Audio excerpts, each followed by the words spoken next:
आं सुलेखा बसुमतारी मेथाइ रोजाबगिरि दिनै आं नोंथांमोननि सिगाङाव फोरमायनो मोननानै जोबोद गोजोनगोन दि आसाम लाइभ 24 लोगोसे बड' लाइभ 24 बेनिफ्राय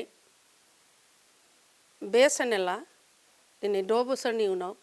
7 बोसोर जानो थांगासिनो दं 7 बोसोराव हाबबाय बे 7 बोसोराव हाबनाय लोगो लोगो देग्लाय आंनो रोजाबगिरि हिसाबै आसाम लाइभ 24 बिभूषण बान्था होनो फोसावदों आं दिनै बे बान्थाखौ आजावनो थांगोन फैगौ 7 अक्ट'खालि 7 फेब्रुवारि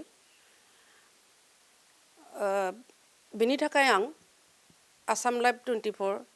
आरो बड' लाइभ 24 बिनि बिगोमा